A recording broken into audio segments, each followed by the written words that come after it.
Hi everybody, welcome to Project Happy Home. For those of you who are new here, I'm Tanya, a doctor, lawyer turned homeschool mom of 3 kids ages 11, 8, and 6. In today's video, I'm actually going to be doing a voiceover because my audio seems to have gone out the original recording. And if you are interested in videos about secular homeschooling, raising a child with ADHD, and living a more essentialist lifestyle, you've come to a right place, so be sure to hit that subscribe button down below and the notification bell if you don't want to miss any videos.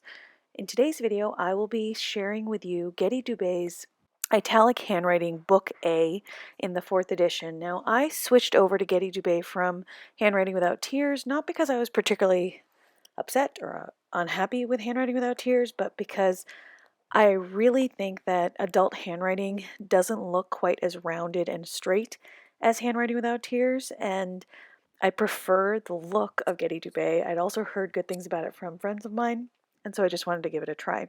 Happily, when I switched over for my son and my eldest daughter last year, I actually saw marked improvement in their regular handwriting.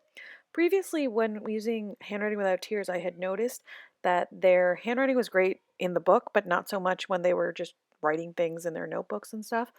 And it really did improve with Getty Dubay. So as you can see at the beginning of the book, it shows you how to use the book, shows you a basic italic alphabet, and then goes on for a few pages describing methods of teaching, how you should hold your pencil, etc. It starts off with basic shapes and moves straight into the easy letters, so I and J. It just tries to stick to certain shapes. Every single page has letters to trace, a few spots that are dotted for new letters, and then a word that starts with that letter at the bottom, as you can see. There's also a little picture for you to color in and a box for you to put your very best letter. I like that the pages are numbered such that you use all the pages on one side of the book first, and then you flip the book over and you start with all the pages on the other side. So at this point in the book, at around page 20 and stuff, you are into letters that involve both straight lines and curves, like the letter B. So I'm pointing out here that you have arrows to show which way to start from the dot. So you're going to go down and then bounce up. It tells you that in little letters at the top of the page as well. So you have a little bit of a teaching instruction on every single page. When you look at the word at the bottom of the page, it shows arrows for every single letter that they have done.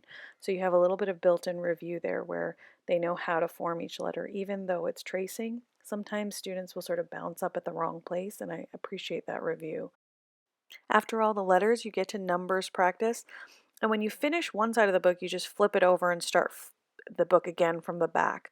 I really like this layout of the book. I don't know why exactly, but I don't know, my students seem to enjoy it too. You kind of feel like you've completed something faster and then you get to switch over and it's almost like starting a new workbook. I think it's purely psychological, but I like it. And if you do decide to hole punch these pages, it's really easy because you can just keep them together and then turn it all over all at once.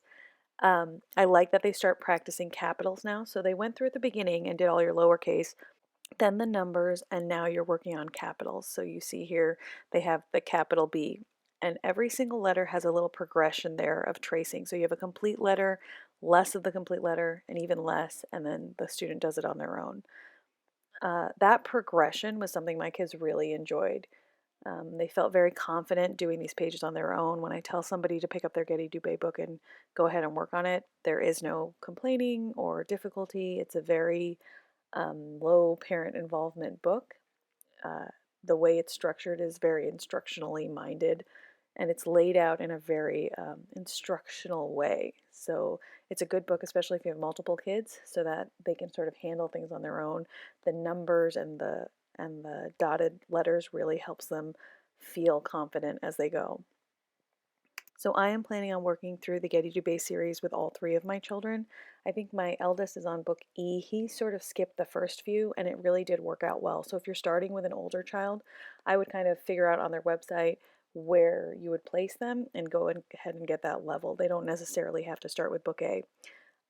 Both the girls have started with book A. If you have a student who's in 2nd or 3rd grade, book A will be fairly quick to get through. As you can see, the pages are really swift.